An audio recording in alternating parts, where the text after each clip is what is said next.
كل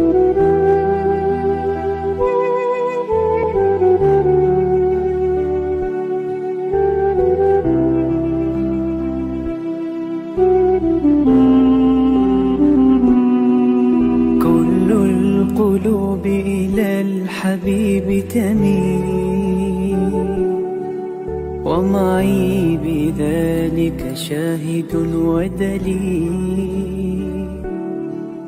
أما الدليل إذا ذكرت محمدا فترى دموع العاشقين تسيل. هذا رسول الله هذا المصطفى هذا لرب العالمين خليل. صلى عليك الله يا علم الهدى. Yayasan Sabah sedang mengusahakan pembinaan Komplek Anjung Sulul Khatimah yang dipaparkan dalam skrin sekarang ini. Yang kedua ialah tentang buku yang saya tulis, ada 3 serangkai buku yang boleh didapati sekarang. Dan yang ketiga ialah FMCC atau First Move Syarikat Center, iaitu sebuah taska yang mengambil pelajar-pelajar atau anak-anak daripada umur 2 bulan sampai 4 tahun. Yang ketiga ialah Telegram, di mana saya minta teman-teman para penonton menghimpunkan seluruh tenaga yang ada, pemikiran yang ada untuk kita mendaulatkan Islam, insya-Allah. Tuan-tuan, seluruhnya ini kalaupun ada imbuhannya, semuanya kita masukkan dalam tabung Anjung Sulul Khatimah. Minta tuan-tuan dan puan menderma, minta tuan-tuan menginfak, minta tuan-tuan melakukan apa saja bagi kita merealisasikan program Komplek Anjung Sulul Khatimah.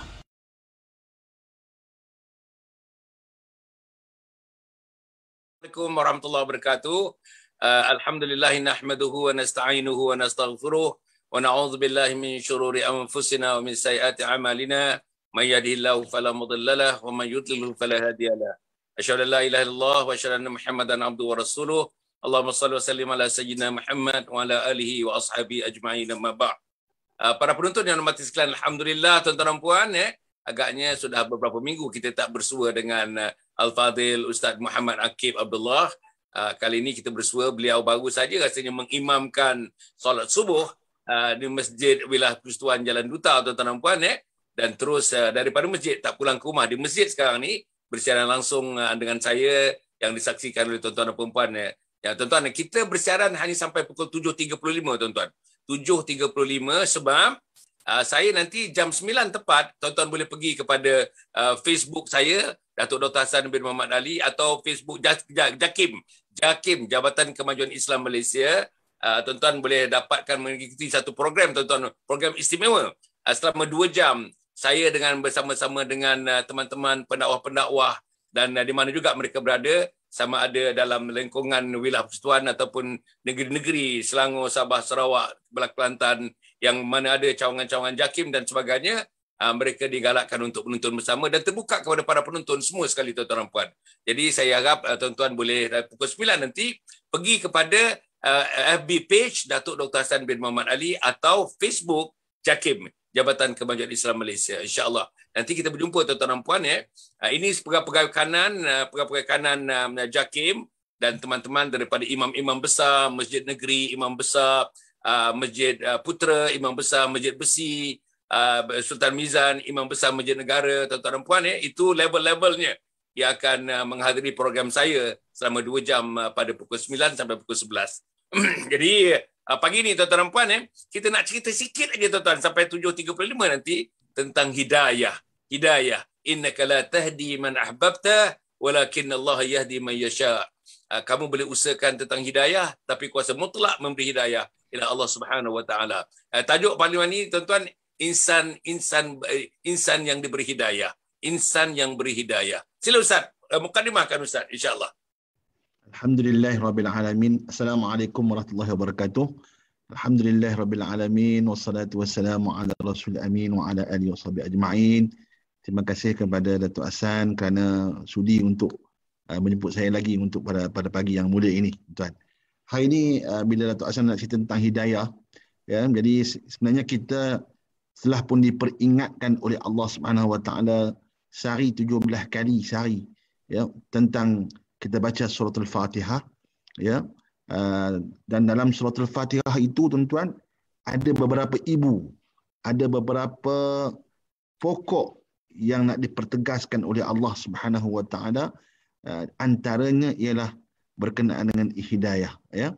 Ihdinas siratal mustaqim. Tunjukkanlah kami jalan yang lurus.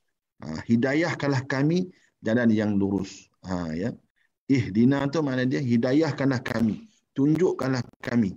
Ya. Jadi tuan-tuan, dalam persoalan hidayah ini tuan-tuan, sesungguhnya beruntunglah bagi mereka yang mendapat hidayah. Hidayah ini bukan milik siapa-siapa, tetapi ialah milik Allah Subhanahu wa taala. Ya. Hidayah itu adalah milik Allah. Wa man yu'minu billah yahdi qalbuhu. Barang siapa yang beriman kepada Allah, Allah akan beri hidayah ke hati dia. Jadi tuan-tuan, jadi bila kita sebut tentang hidayah ini tuan-tuan, ya, kalau nak bincang tentang hidayah ni persoalannya sangat luas. Ya. Sebab kehidupan kita ini beruntung ataupun rugi berdasarkan pada hidayah yang kita terima.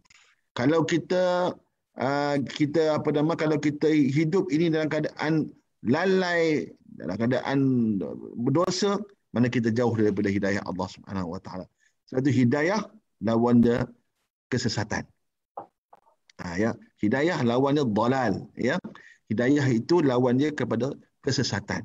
Jadi orang yang tidak dapat hidayah, dia akan dapat sesat.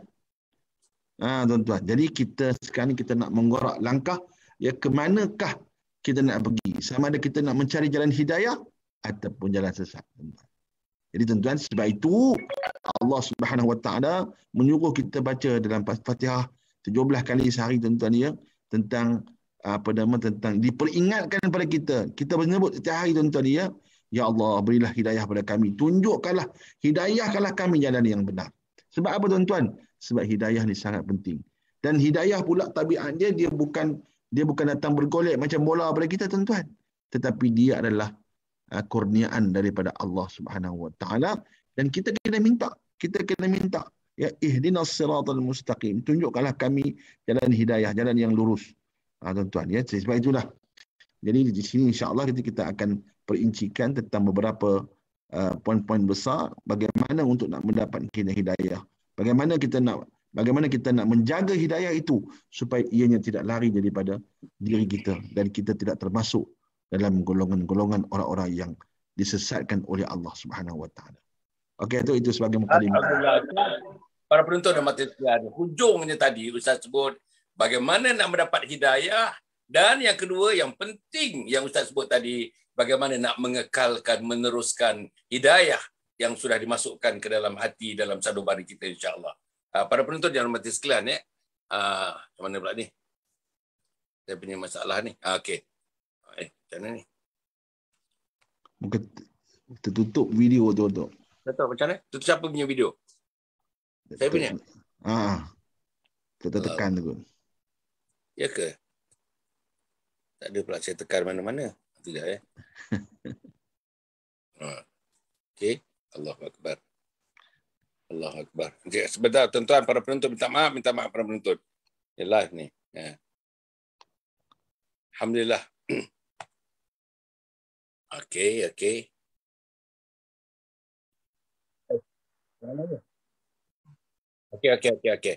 Okey, para penonton yang hormat, alhamdulillah. Okey.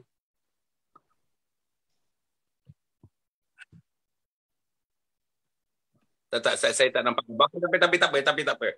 Tapi tadi Ustaz yang menekankan para penonton dan mata sekalian, Ustaz menekankan tentang hidayah.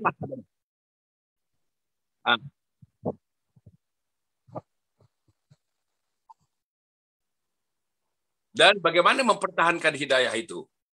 Bagaimana mempertahankan hidayah? Saya tengah tak apalah.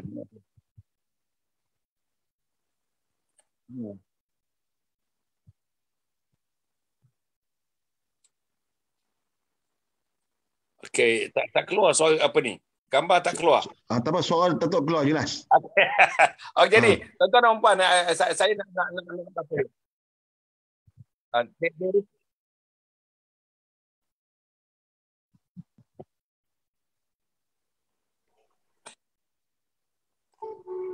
Tak apa Ustaz, ada gangguan sikit ni. Saya tak sentuh apa-apa tadi, dia jadi begitu aja. Tak Okey. boleh Datuk. Datuk Tapi cakap. sampai Ustaz. Ha. Suara pun nampak ada gangguan sikit lah macam mana ke. Ustaz, teruskan insya-Allah. Ustaz, Okey. teruskan aja Ustaz. Sila. Okey, jadi alhamdulillah tuan-tuan, bila kita jadi hidayah ini tuan-tuan bila kita membaca ihdinas siratal mustaqim. Ya, tunjukkanlah kami ataupun hidayahkanlah kami jalan yang lurus, ya. Jadi Ibnu Qayyim Al-Jauzi dia membahaskan, ya, apakah jenis-jenis hidayah yang ada tuan-tuan, ya. Jadi tuan-tuan di sana disebut hidayah al-bayan wad dilalah. Jadi tuan-tuan, petunjuk Allah ini datang melalui Rasul. Datang melalui jalan-jalan yang Allah bagikan tuan-tuan. Dan Allah tidak sesatkan sesuatu manusia, sesuatu kaum itu kecuali Allah datangkan kepada mereka Rasul tuan-tuan, ya. Allah datangkan kepada mereka Rasul, ya. Di Rasul itu adalah orang yang membawa hidayah Allah Subhanahu wa taala. Wa ma kana Allah liyudilla qauman ba'da idh hadahum hatta yubayyana lahum ma yattaquna innallaha bikulli syai'in alim. Tidaklah Allah itu menyesatkan satu kaum ba'da idh hadahum, selepas Allah berinya hidayah pada mereka. Allah berikan jalan petunjuk pada mereka hatta yubayyana lahum, sehingga terang pada mereka. Ma yattaquna innallaha bikulli syai'in alim, dan Allah Taala mengetahui setiap sesuatu. Jadi tuan-tuan nak cerita sini bahawa jadi segala petunjuk Allah ini Allah datangkan dengan Rasul. Sebab itu kita kena ikut Al-Quran, kita kena mengikut hadis Nabi SAW, dan juga kita kena mengikut apa yang telah ditetapkan dalam syariat ini, termasuk solatnya, termasuk puasanya, termasuk zakatnya, termasuk menghidupkan akhlak-akhlak yang baik, akhlak-akhlak yang mahmudah, ya. Ini semua ini adalah hidayah Allah Subhanahu wa taala. Sebab itu tuan-tuan, kita kena berusaha. Ya, hidayah itu tak datang sendiri. Jadi kita kena usaha. Usaha untuk memahami Al-Quran. Usaha untuk memahami hadis Nabi SAW. Ya. Jadi tuan-tuan, dengan usaha inilah barulah kita berputik untuk mendapat hidayah Allah Subhanahu wa taala. Wa ma arsalna min rasulin illa bilisani qaumin.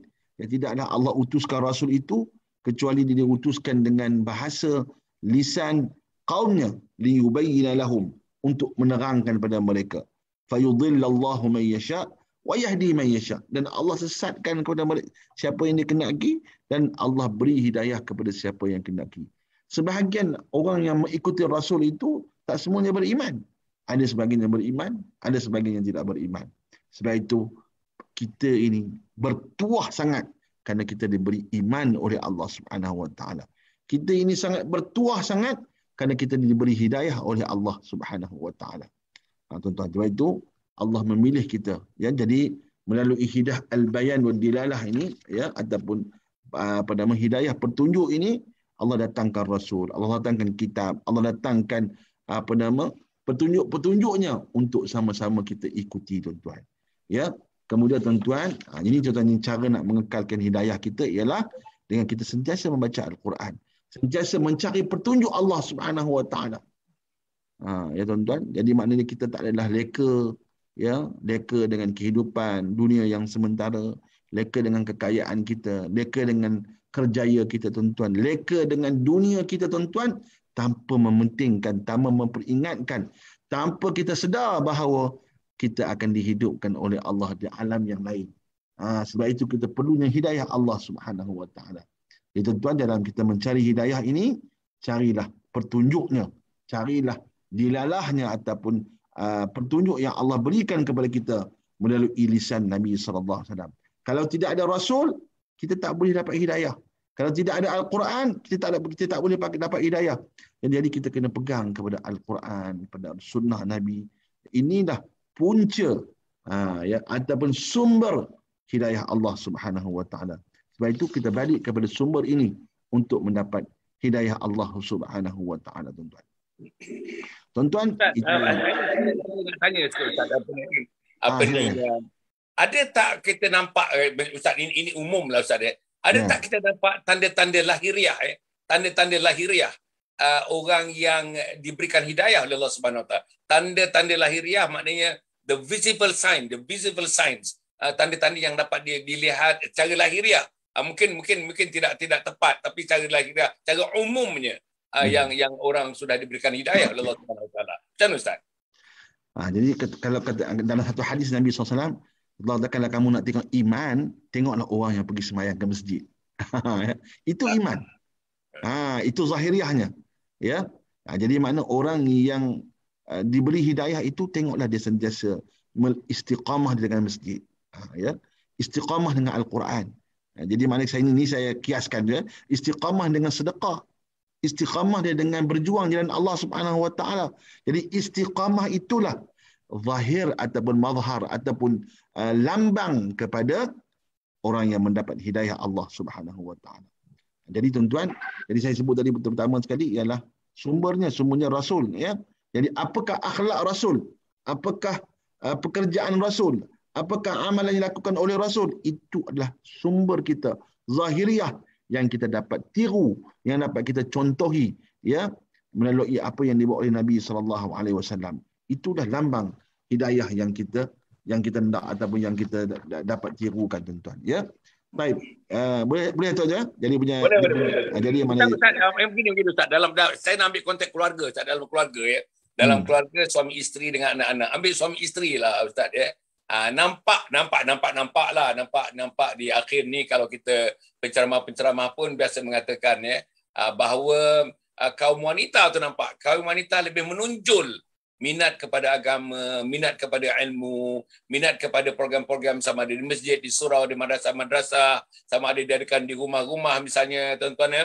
Biasanya orang perempuan ni more organized untuk mendapatkan ilmu. Kemungkinan mereka menjadi housewife, berada di rumah, suami tidak ada di rumah, pergi bekerja dan sebagainya. Jadi mereka susun program-program itu.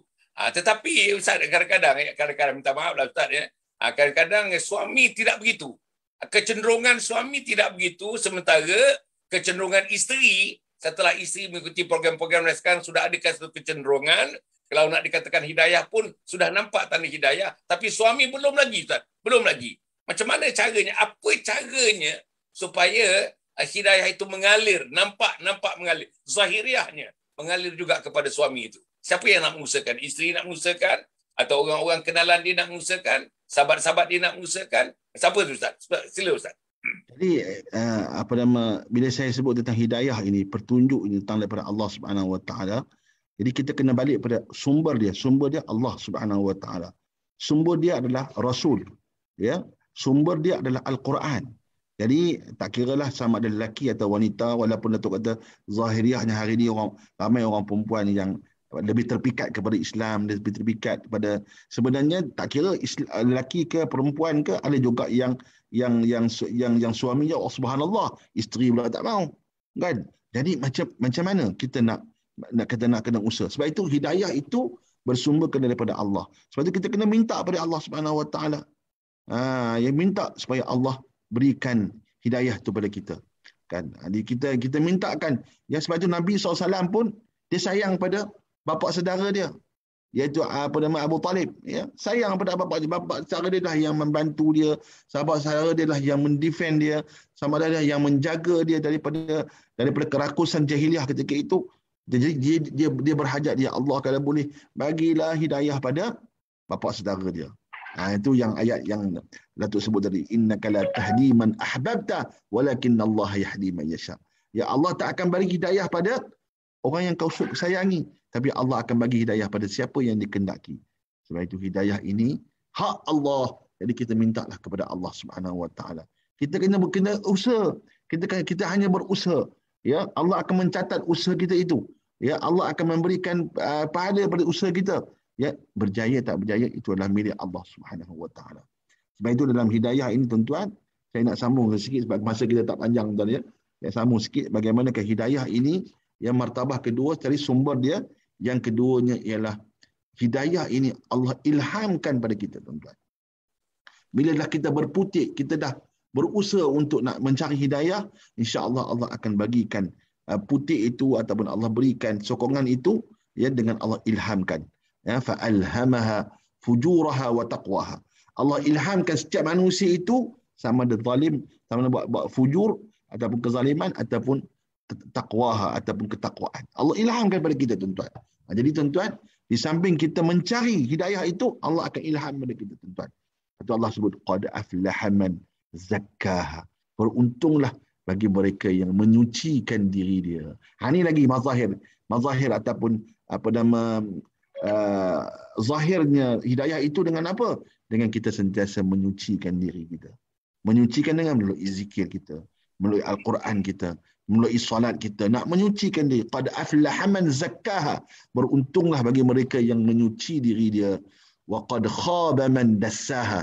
Dan buruklah ataupun tidak beruntunglah bagi mereka yang mengotori jiwa dia. Jadi orang yang mendapat hidayah itu ialah mereka yang sentiasa menyucikan diri dia, sentiasa mencari, mengusahakan untuk menyucikan diri dia. Jadi tuan-tuan, dengan itulah menyebabkan dia sentiasa mendapat nikmat hidayah. Jadi tuan-tuan, jadi Allah ilhamkan, Allah berikan kepada kita tuan-tuan. Jadi tuan-tuan, baru dah timbulnya rasa minat. Bila dia dah diri dia suci, baru dah dia rasa minat untuk mencari hidayah. Ya, bila diri dia suci tuan-tuan, barulah dia berminat untuk mentaati perintah Allah. Jadi dia akan suka buat benda yang Allah suka. Dia akan tak seronok bila mana Allah larang. Tuan-tuan. Jadi ini juga hidayah yang Allah campakkan dalam hati manusia tuan-tuan. Sebab itu perlunya kita ini yang mencari hidayah, dan juga perlunya kita ini sentiasa mengetahui apakah mazahir, apakah tanda-tanda mereka yang mendapat hidayah Allah Subhanahu wa taala. Sebab itu tuan-tuan, marilah kita cuba menghiasi diri kita. Walaupun mula-mula memang kadang-kadang kita ni belum mendapat petunjuk Allah, belum mendapat hidayah, tetapi kita usaha juga. Bagaimana untuk mencapai hidayah? Macam mana nak menggapai hidayah Allah Subhanahu wa taala? Sebab itu pentingnya kita tuan-tuan, dalam kita berusaha untuk mendapat hidayah Allah ini, kita sentiasa berpegang kepada Allah Subhanahu wa taala. Dan Allah tidak zalim sebenarnya. Allah tidak zalim. Orang yang cari hidayah pun tak dapat. Allah akan bagi. Wa ma tujzauna illa ma kuntum ta'malun. Dan tidaklah Allah membalas mereka itu kecuali dengan apa yang mereka lakukan. Tuan-tuan, Allah, kita minta, kita usaha, insya-Allah Allah akan perkenankan. Tak adalah maknanya aku dah usaha dah cari hidayah tapi tak dapat juga. Itu tak mungkin. Sambil kita usaha, kita berdoa kepada Allah, insya-Allah Allah akan memberi hidayah itu kepada mereka. Wa ma rabbuka bidhallalil abid. Wa ma rabbuka bidhallamin lil abid. Dan tidaklah Tuhan kamu itu zalim pada hamba-hamba dia. Allah tidak zalim, bahkan Allah sentiasa menyayangi, sentiasa merahmati kita. Kalau kita minta, Allah akan bagi. Sebab itu di awal Fatihah itu kita sebut Ar-Rahmanir Rahim. Tuhan yang Maha Kasih, Tuhan yang Maha Pemurah, lagi Maha Mengasihani. Mintalah pada dia. Inna rahmati wasi'ah, sungguhnya rahmat aku sangat luas. Mintalah pada dia. Cuma jangan cari jalan-jalan kesesatan. Jangan terjebak dengan jalan-jalan sesat. Kerana jalan sesat inilah yang akan memberi dalal, memberi kesesatan kita. Akan mengakibatkan kita ini berada dalam kesesatan. Tuan-tuan, saya berdoa pada tuan-tuan, mudah-mudahan dengan sedikit tazkirah pendek ni tuan-tuan, mudah-mudahan kita dapat memetik bunga-bunga hidayah Allah Subhanahu wa taala. Mungkin kita ni kadang setengah orang, aku dia tak tahu jalan mana aku nak pergi. Aku berada dalam kesesatan. Jadi tuan-tuan, carilah peluang untuk mendapat hidayah Allah Subhanahu wa taala. Bahkan Rasulullah sebut ada orang tu yang berzina, yang buat maksiat tuan-tuan, tapi oleh kerana dia bagi makan anjing. Tuan-tuan, bagi makan anjing dengan tapak kaki dia, tapak kasut dia tuan-tuan, tapak kasut dia masuk syurga tuan-tuan. Masuk syurga. Ini kata hidayah Allah Subhanahu wa taala. Allah tak kedekut dengan hidayahnya tuan-tuan. Jadi dia bagi makan. Tuan. Mudah-mudahan tuan-tuan, mungkinlah kita ni, aku ni dah berlumba dengan maksiat. Jadi bagilah tuan-tuan sebahagian harta kita untuk kita wakafkan kepada anjing husnul khatimah. Mudah-mudahan ini sebagai asbab untuk kita masuk syurga Allah Subhanahu wa taala. Carilah peluang-peluang hidayah tuan-tuan, sama ada besar kecil tuan-tuan, untuk kita melayakkan diri kita ini memasuki syurga Allah Subhanahu wa taala tuan-tuan. Jadi tuan-tuan, saya mengajak tuan-tuan ya, untuk sama-sama kita membina pusat Anjung Husnul Khatimah, ya, melalui derma kita, melalui wakaf kita tuan-tuan, melalui zakat kita tuan-tuan. Mudah-mudahan ya dengan sokongan tuan-tuan ini tuan-tuan, ya, pertama memanglah benefit tu dapat pada Anjung Husnul Khatimah, tapi benefit tu tuan-tuan dapat pada kita balik tuan-tuan, ya. Allah berinya hidayah, Allah berinya petunjuk, Allah berinya keberkatan rezeki tuan-tuan, Allah berinya keluasan rezeki kepada kita tuan-tuan, hasil daripada infak yang kita berikan, derma yang kita berikan, insya-Allah tuan-tuan, ya. Datuk masih dengan saya, Datuk? Ya, betul. Jadi tuan-tuan, itu yang tadi yang kita minta lah tuan-tuan dan puan, insya-Allah kita punya sikit dalam masa 1 minit tuan-tuan dan puan, ya. Komplek Anjung Husnul Khatimah tu, insya-Allah tuan-tuan dan puan, kalau tidak akan datang, kita ni sebenarnya Ustaz dah 7 bulan di belakang oleh kerana COVID pandemik ini, maknanya kita tak boleh berurusan dengan jabatan-jabatan, tak boleh berurusan dengan beberapa departmen-departmen yang mesti kita berurus dengan mereka untuk kita memajukan, untuk memulakan program pembangunannya. Kita 7 bulan ke belakang sekarang ni. Jadi tuan-tuan dan puan, kalau ikut perancangan yang awal-awalnya dalam bulan 12 ni, cerocok yang pertamanya sudah pun dimasukkan dalam bumi ini tuan-tuan dan puan. Kita dah ada kerja-kerja dah dibuat di sana sebenarnya, tapi cerocoknya belum dapat dibangunkan lagi kerana tuan-tuan kita dah ke belakang dalam 7-8 bulan kan pandemik ini. Tapi apapun tuan-tuan dan puan, insya-Allah dalam bulan Februari, bulan Mac yang akan datang ni, cerocok pertamanya akan masuk ke dalam bumi tempat yang kita nak bangunkan, insya-Allah. Dan bangunan itu akan berikutan dengan itu, bangunan akan perlahan-lahan akan tegak, insya-Allah, yang berharga antara 18 hingga 20 juta. Bila tuan-tuan dan puan kita submitkan kepada teman-teman kita, ahli-ahli profesional, dengan gambar rajah ataupun dengan desain yang kita nak, 10 tingkat, tempat-tempat penginapan 10 tingkat, yang lain-lain tu 4 tingkat dan sebagainya tuan-tuan, dengan facilities yang kita sediakan, facilities yang agak tuan-tuan dan puan, yang agak memenuhi cita rasa hampir semua orang lah rasanya. Jadi harga sekarang ni disebutkan 18 hingga ke 20 juta ringgit itu. Jadi tuan-tuan dan puan, insya-Allah kita harap sangatlah derma lah tuan. Macam hidayah tuan-tuan. Salah satu daripada lorong hidayah, salah satu daripada cara mendapatkan hidayah, infak lah, wakaf lah, derma lah tuan-tuan, fidyah lah, amal jariah fisabilillah. Dan kalau dapat tuan-tuan dan puan, sebagaimana yang disebutkan oleh Ustaz tadi tuan-tuan, mulai daripada hari ni tuan-tuan dan puan, hanya kebaikan saja. Izinkan tangan kita melakukan kebaikan. Izinkan kaki kita melakukan kebaikan. Izinkan otak kita memikirkan kebaikan. Izinkan mata kita memandang kebaikan. Izinkan telinga kita mendengarkan kebaikan. Tak ada cara. Ini caranya. Dan insya-Allah tuan-tuan dan puan, kita boleh buat. Kita boleh buat sebab kita yang kontrol tangan, kita yang kontrol kaki, kita yang kontrol mata dan sebagainya.